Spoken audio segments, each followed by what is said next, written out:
Daily MCQ test ભાગ 12માં આપનું હાર્દિક સ્વાગત છે. જોઈએ પ્રશ્ન નંબર 1. મહાભિયોગ પદ્ધતિ નીચેનામાંથી કોને લાગુ પડતી નથી? તો જવાબ છે ઓપ્શન સી, વડાપ્રધાનને. મહાભિયોગ પદ્ધતિ વડાપ્રધાનને લાગુ પડતી નથી, જ્યારે ઉપરાષ્ટ્રપતિ, રાષ્ટ્રપતિ અને સુપ્રીમ કોર્ટના ચીફ જસ્ટિસને મહાભિયોગની પદ્ધતિ લાગુ પડે છે. નેક્સ્ટ પ્રશ્ન. રાજ્યની કારોબારી સત્તા રાજ્યપાલમાં નિહિત થશે. ભારતીય સંવિધાનમાં કયા અનુચ્છેદમાં જોગવાઈ છે?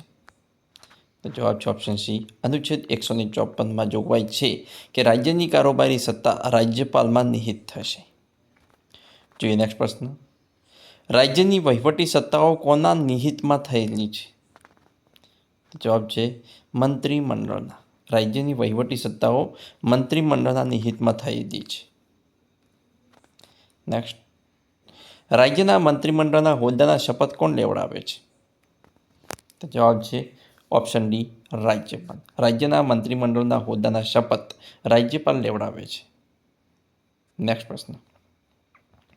કાગડાની નજરે હાસ્યકથા કોની છે? તો કાગડાની નજરે હાસ્યકથા કિશોરલાલ ઘનશ્યામલાલ મશરૂવાળાની છે. કોની છે?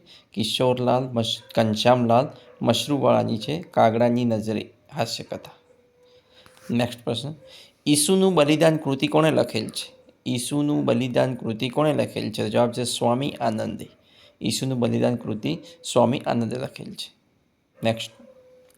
મોનિટરનું રિઝોલ્યુશન શેમાં માપવામાં આવે છે? જવાબ છે ઓપ્શન ડી, ડીપીઆઈમાં. મોનિટરનું રિઝોલ્યુશન ડીપીઆઈમાં માપવામાં આવે છે. નેક્સ્ટ પ્રશ્ન. કયું વર્ડ પ્રોસેસર પહેલાં આવ્યું હતું? કયું વર્ડ પ્રોસેસર પહેલાં આવ્યું હતું? જવાબ છે word star. Word star processor પહેલાં આવ્યું હતું. જોઈએ આગળનું. આમાંથી કઈ પ્રોગ્રામિંગ લેંગ્વેજ નથી? તો જવાબ છે ઓપ્શન બી, ટાયરિંગ. ટાયરિંગ એ પ્રોગ્રામિંગ લેંગ્વેજ નથી, જ્યારે બેઝિક, જાવા અને સી હેશ આ પ્રોગ્રામિંગ લેંગ્વેજ છે. જોઈએ આગળનો પ્રશ્ન. નીચેનામાંથી કયું કોમ્પ્યુટરના મગજ જેવું છે? તો જવાબ છે ઓપ્શન બી, સીપીયુ.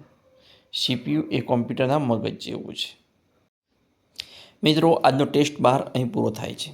આવતીકાલે નેક્સ્ટ ભાગ 13 જોવા માટે મારી ચેનલને સબસ્ક્રાઈબ કરવાનું અને તમારા મિત્રો સાથે લિંક શેર કરવાનું ના ભૂલતા. મિત્રો, ટૂંક સમયમાં તમને મોસ્ટ આઈએમપી પ્રશ્નો કવર કરીએ છીએ. તેના માટે એક લાઈક તો થઈ જાય મિત્રો.